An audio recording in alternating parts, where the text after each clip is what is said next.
All right, here we go. Hello everyone, this is Dwight Woods, Jeet Kune Rebel, and welcome to Jeet Kune, I Love Jeet Kune broadcast number 30. This is the one about the wisdom of Bruce Lee. If you've been watching the broadcast for any length of time, you may already know that oftentimes the inspiration will come from either something that was said or a question that I was asked or something that was discussed anytime in the recent past, like in the preceding week or something. So today's episode is not really any different. In actuality, it's something that we have touched upon briefly, and so today I'm going to go a little bit more in depth. Last weekend, I see I finally got to meet Bo Jackson from Tallahassee, and he's on here. Last weekend, we were both in Jacksonville at Dan Inosano seminar. There were over 100 people there, including some people who, like me, have been there since Adam was a lad, as we would say. People like Dickie Harrell, who's one of my childhood heroes. Levon Martin, Neil Coliff, Diana Rathborn, Bo's instructor Victor Ferreros, Lee Peacock, and all of those hopefully at some point will appear on my other show with the Jeet Kune dialogues. I mean, I've gotten everybody's contact information and expressed a desire to have them on the show with me. And then there were the younger generation, right? People who have only recently come on board the Inosano bandwagon, let's call it, right? And so I saw some of them with copies of their Inosano books, and asking him to autograph them and what have you. So what that led me when I got home to look at. I think this is one Inosano Jeet Kune book that we have never referenced before on the show, and I wanted to. So today there's only one source material, right? And this is it: A Guide to Martial Arts Training with Equipment. As a matter of fact, when I picked this up and I looked at the autograph that he made for me in here, I realized that this is not my original copy. My original copy from 1983 is somewhere in storage, right? But because this one still feels like brand new. But anyhow, this was something, I think it was back in broadcast episode number 15, so that's like half a lifetime ago. And I came across, it's this thing on page 8, right in here, right? So you guys might remember when we had done a show about my followers in Jeet Kune and Man the Living Creature. So here they are, right? All those good sayings on one page, right? In A Guide to Martial Arts Training with Equipment. So what I wanted to do today was to just, like I said, we touched upon it before, right? So what I want to do is to go into a little bit more in depth into how to apply some of the Jeet Kune philosophies, right, in what I call the regular world. See, because the world of Jeet Kune, for me, that's the real world. But the world outside of Jeet Kune, that's the regular world, right? And I know, yes, I'm ripping off Morpheus from the Matrix, right? But that's my weirdness, right? So here's the quote, right? Bruce Lee says, "My followers in Jeet Kune, do listen to this. All fixed set patterns are incapable of adaptability or pliability. The truth is outside of all fixed patterns." And what was interesting is that Sifu Dan referenced this same quote in Jacksonville last weekend, and he added something which was amounted to the fact that set patterns can lead to coordination, right? So, and I've said this before, historical context. So when Bruce Lee talked about this in the 1960s, about fixed set patterns being incapable of adaptability or pliability, he may have been referring to what we have in the traditional arts, right? The kata or the forms, right? And so one of the most radical approaches that he used in developing Jeet Kune was to do away with the commonly accepted practice of these prearranged sequences, right? So instead, Bruce Lee favored a more dynamic, a more fluid approach, like shadow boxing, right? What the Western boxers might use. Because in shadow boxing, there's not necessarily a fixed pattern. Now, the boxer is free to create the fighting sequences, let's call them, on the spot. And so it could be an offensive combination, it could be a defensive move, it could be a counter-offensive technique, right? But it's all done spontaneously, let's call it. And that's possible simply because, the boxer has logged many hours of training time working on his fundamentals. So in the regular world, shadow boxing is akin to having the ability to think on your feet and to keep moving no matter what, to be creative in your approach to life, rather than trying to use a fixed set pattern in your approach to life. Because real life should not be static. Real life is dynamic, just like real balance, as Bruce Lee would say. Balance is when you run like hell to catch it. So real balance is dynamic and not static, right? So instantly creating an offensive combination relates to being able to create a plan of action to attack any situation, if you get my metaphor. A defensive move, well, that's kind of, I tend to think that anything that's defensive is self-explanatory, because the instinct for self-preservation, the instinct to defend oneself is built in, right? We're all pretty much born with that instinct. A counter-offensive technique, so a spontaneously created counter-offensive shadow boxing technique, is a technique for developing the ability to respond to whatever challenge might come your way. Sometimes in life there are things that hit you, from out of left field. So having the ability to launch a counter-offensive technique to those situations is of paramount importance, right? So that is my spur of the moment treatise on what a real world application of the Bruce Lee quote. My followers in Jeet Kune do listen to this. All fixed set patterns are incapable of adaptability or pliability. The truth is outside of all fixed patterns. So the second quote, right, is the living creature one, right? Man, the living creature, the created individual, is always more important than any established style or system, right? So now this one, I have to tell you a story that dates back 33 years or so, right? So let me read the quote again. Man, the living creature, the created individual, is always more important than any established style or system.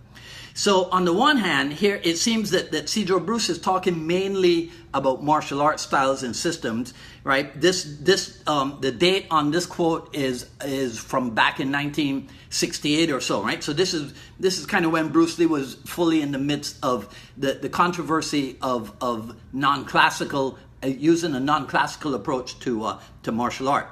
Before him, martial art schools were kind of very style or system centric, right? And now here's this renegade saying that the people studying the art matter more than the art itself, right? Which was kind of revolutionary, right? So it's 1985. I'm still in Barbados, and so I have this grand idea to share this concept, to share this approach with the audience at a multi-school martial arts demonstration, right? So just about every outfit that on the island that taught martial art classes was represented there, and the average demo team for everybody was like more than 5 people, right? I think like the biggest group there, of course, was my friend, my lovely people at the Shotokan school, right? And my demo team consisted of 2 people. It was me and my training partner at the time, a guy named Glenn, right? So back in '85, I was, you've heard me say this on the thing before, I was a little bit more of a jerk than I am now, right? And so I was really ensconced in like the renegade type bad behavior, right? So when they were lining up to introduce the people, the principals from every group, every martial art group to the audience, right? There was a guy coming back and he was asking everybody, what Dan are you? What Dan are you? As in, what degree black belt are you? Right? So I hear him coming down the line because he's trying to make sure that, you know, that you don't put a 1st degree black belt in front of a 3rd degree black belt to introduce them to the audience, right? And I'm just thinking, this is crap. So I hear him coming down the line asking everybody, what Dan, what Dan, what Dan? When he gets to me, he says to me, what Dan are you? I go, Dan. No, I'm Dwight. He goes, what? I go, Dwight. He goes, no, what Dan are you? I go, no, Dan Inosano, that's my teacher. He goes, what? I go, don't worry, I'll just go at the back of the line, right? My idea of humor. Okay, so now my point was that you know, why did it matter the order in which we lined up just to be presented to the audience, right? As a matter of fact, there was another one where he said something about the heads of the groups going up, and then I made another one of my jokes, which was that I was the head of the group, but that Glenn, my partner, was the brains. So the guy was like, what? I go, no, don't worry, you know, we'll just go at the back of the line, right? So anyhow, so now I'm watching other people doing their demos, and, you know, they have a big enough group that they can have an MC on the mic, right? And then the other people are he's talking about what they're demonstrating. So I'm panicking about how I'm going to do this, right? Am I going to run from the mic, do a demo, run to the mic, do a demo? When it got to be our turn, I just jumped off the stage and landed in front of the crowd, and I said, can everybody hear me okay? Because it wasn't that huge an auditorium, you know, that people couldn't hear what I had to say, right? And everybody was like, yeah, you know, we can hear you good. So this is what I did. So I started the demo asking the different groups. So there were like different sections, you know, and everybody's sectioned off, of course, because they are, you know, if I'm from Wushu Kwan, I'm sitting in the Wushu Kwan group. If I'm from Shotokan, I'm sitting in this group. If I'm from whatever, I'm sitting in this group. So I turn to each section and I go, what do you call this block? Right? So you get rising block, head block, high block, upward block, upper block, you know, the Japanese terminology for it or whatever. Then my question was, what's more important? The name that is assigned to the technique, or whether or not this technique is the best way, right? The most practical and functional way to train to defend an attack to the head. Oh, sorry. Thanks, Stephen Barry is saying, cool t-shirt. You guys are so good to me. You remind me to show the attire. Yeah, I like this one too. I don't like the back of it, but I definitely like the front of it. But thanks for reminding me, Stephen. Right? Okay, so my point was, did it matter what the here? Sorry, Ray. There we go. One more time. Okay. All right. So my point was, it's not the name of the technique. It's whether or not this is like one of the most functional ways to defend against a punch to the head. But the audience kind of didn't get it. They felt like I was insulting their style. Really, what I was trying to do was to make the point that we're all doing the same technique. Well, not us, because, you know, we don't have that structure in JKD. But we're all attempting to block a punch to the head. So then why should there be like animosity between the different schools, right? So they didn't really get it, right? So it brings me to this other point. And I thought a little bit about including this section in today's broadcast because what's the best way to put this, right? Okay, so most of you will know this. Because of his position in the Jeet Kune world, right, Dan Inosano has a lot of people who have attacked him.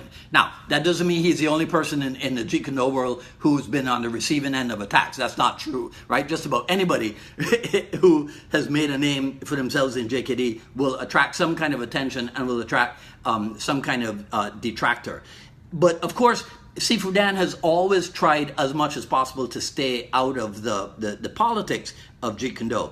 So after the seminar, we were at the airport waiting for our respective flights, and I had the opportunity for one of our more in-depth conversations, that we've had over the past going on 35 years, right? So I was telling him this statement that I had heard, in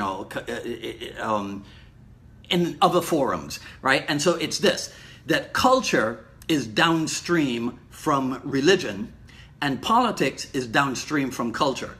Right, so what that means, culture is downstream from religion. What that means is that the American culture, for example, the American culture is downstream from the Judeo-Christian values of things like freedom and faith and equality. Right, those things gave rise to what we would call the American culture, to what we would call the founding of the United States of America, right? So it is the religion that gave rise to the culture. And then the culture, right, gives rise to the politics. So true American politics, it values things like freedom, like faith, like equality, that kind of idea. So what is Jeet Kune Do about? Originally, right, let's say, right, Jeet Kune Do is about the search for truth in martial art combat, right? Bruce Lee was looking for better ways to train to deal with the reality of combat, and then an aspect of Jeet Kune Do is also the what do you call it? The freedom to express oneself, right? So the values in Jeet Kune Do are about truth and honesty and reality. Well, not everyone wants to deal with truth and reality, right? Some people like things just the way they are, and they would like things to stay just the way they are. So if you stand on the side of truth, invariably and indubitably, at some point, you're going to get yourself involved in the politics of the thing, right? That's like a given. So as my student and friend Glenn said to me yesterday, right, you're going to get yourself involved in the politics, and he said the haters, wait, let me get it right. Haters are always going to hate, right? So I just wanted to spend some time with you on that. So my point to Sifu Dan is that it's impossible to avoid the politics, but I think that as long as you stand on the side of truth and honesty and approaching things in a realistic way, then I think you'll be fine, right? So short broadcast today, guys. That's it. As always, I can't take the time, since I don't have a moderator, I can't take the time to comment while you guys comment, but I will, once I post the video, I will go through the comments and I will give you an individual reply, right? So always feel free to ask anything, post your comments, like and share the video. I will re-comment where necessary. Also check out the I Love Jeet Kune Do Quick Skills Series, Volume 1 at ilovejeetkunዶ.com. It's available for immediate download. And this Friday, I'm working, I will announce it either later this evening on who my guest for the Jeet Kune Do Dialogues will be this coming Friday. Next Friday, there probably won't be a Jeet Kune Do Dialogues. I'll be in Barbados doing a seminar for my student Wayne down there. But other than that, I'll see you again, same time next week, same Jeet Kune Do channel. This is Dwight Woods, the Jeet Kune Do Rebel, signing off. You guys enjoy the rest of your day. Take care.